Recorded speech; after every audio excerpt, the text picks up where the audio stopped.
Parasara online astro TV நேயர்கள் அனைவருக்கும் வணக்கம். பரமத்தி வேலூர்ந்து சந்திரன் பேசுகிறேன். இன்றைய ஒரு தலைப்பு, அதாவது இன்றைய காலகட்டத்தில் வரதட்சணை கொடுப்பது அதிகரித்துள்ளதா குறைந்துள்ளதா என்று ஒரு தலைப்புக்காக நீயா நானா ஒரு புரோகிராமில் கலந்து கொள்ளக்கூடிய ஒரு பாக்கியம் எனக்கு கிடைச்சது. ஆனா அங்க அதிகமாக பேசக்கூடிய ஒரு தருணம் எனக்கு அமையவில்லை. இருந்தாலும் இந்த காலகட்டத்தில் நான் சொல்லக்கூடிய ஒரு கருத்தை அங்க பதிவு வைக்க முடியல என்பதுக்காக, இது பராசர யூடியூப் சேனல் எனது சேனல். அதனால இந்த சேனல் வழியாக எங்க பராசர குரூப்பின் மூலமாகவும் அவங்ககிட்ட ஒரு கருத்து கேட்டு ஒரு கருத்து கணிப்பு மாதிரி எடுத்து, அதாவது இன்றைய காலகட்டம் வரதட்சணை என்பது பெருமளவு குறைந்துள்ளது என்று நிறைய பேர் சொல்லியிருக்காங்க. அதே மாதிரி வரதட்சணையே இப்ப யாரும் கேட்கறதே இல்லைங்க அப்படின்னு மூத்த ஆசான்களும் சொல்லியிருக்காங்க. அதே மாதிரி பெண் எடுத்தவங்களும் பெண் கொடுத்தவர்களும் தங்களோட கருத்தை பதிவிக்கும் போது உண்மையான நிலைப்பாட்டை நம்ம தெரிஞ்சு கொள்ள முடியுது. ஏன்னா நம்ம இந்த மீடியா இருக்குதுன்ட்டு என்ன வேணாலும் பேசலாம், என்ன வேணாலும் சொல்லலாம், அந்த கருத்து ரீச் ஆகுது அப்படிங்கிறதுலாம் இல்லை. உண்மையான ஒரு ஒரு நிலை, உண்மையை அறிந்து சொல்ல வேண்டும், உணர்ந்து சொல்ல வேண்டும்.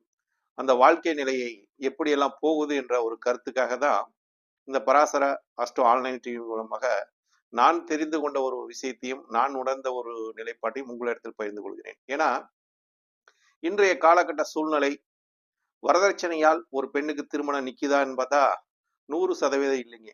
அதாவது இன்னைக்கு பெண் ஒரு நல்லா படிச்சிருந்தா போதும், இல்ல படிக்கலாம் கூட போதும். ஆண்கள் முன்னிருந்து கல்யாணம் பண்றதுக்கு தயாரா இருக்கிறாங்க. இன்னைக்கு நிறைய ஆண்களுக்கு பெண் கிடைக்கவில்லை. அது எங்க நாமக்கல் மாவட்டம்லாம் பாத்தீங்கன்னா நிறைய சொத்து சுக வசதி எல்லாமே இருக்குதுங்க. திருமணம் அதுக்கு பெண் இல்லைங்கிறது நிறைய பேர் 40 வயசானவங்களா இருக்காங்க, 30 வயசுக்கு மேல இருக்கிறவங்க நிறைய பேர் இருக்கிறாங்க. அது வசதியானவங்களே இருக்கிறாங்க. இப்ப இவங்கெல்லாம் பாத்தீங்கன்னா அந்நிய அந்நிய மதத்தில் கூட இவங்களே பணம் போட்டு பொருளாதாரம் போட்டு இன்னைக்கு கல்யாணம் பண்ணிக்கிட்டு இருக்கிறோம். எங்க எங்க ஏரியாக்காரங்க அத்தனை பேருமே கல்யாணம் பண்ணிட்டு இருக்கிறோம். அதே மாதிரி இங்க ஜாதி மதம் கூட அதிகம் இன்னைக்கு பார்ப்பது இல்லை. அந்த அளவுக்கு ஒரு நம்ம சமுதாய நிலை ஒரு சமுதாயம் சீர்திருத்தங்கிற மாதிரி இங்க சமுதாயம் சீர்திருத்தம் அப்படிங்கிற ஒரு வழி அனைவரும் கல்யாணத்துக்கு போகக்கூடிய ஒரு நிலைப்பாடு இன்னைக்கு அந்த அந்த மதத்தை பத்தி கூட பேசக்கூடிய ஒரு நிலைப்பாடு இன்னைக்கு இந்த காலகட்டம் இந்த திருமணம் பந்தங்கிறது ஒரு இணைச்சி வைக்குது அனைவரையும் என்றது ஒரு மகிழ்ச்சியான ஒரு விஷயமா இருக்குது. இந்த காலகட்டத்தில் வரதட்சணை அதிகரித்துள்ளது என்று ஒவ்வொருத்தரும் சொல்றதுக்கெல்லாம் கேட்கும்போது என் மனசாட்சிக்கு அங்க இடம் கொடுக்கலீங்க. நிச்சயமா ஒரு 100 அது இன்னைக்கு நிறைய பக்கம் குறைஞ்சிருக்குதுங்க.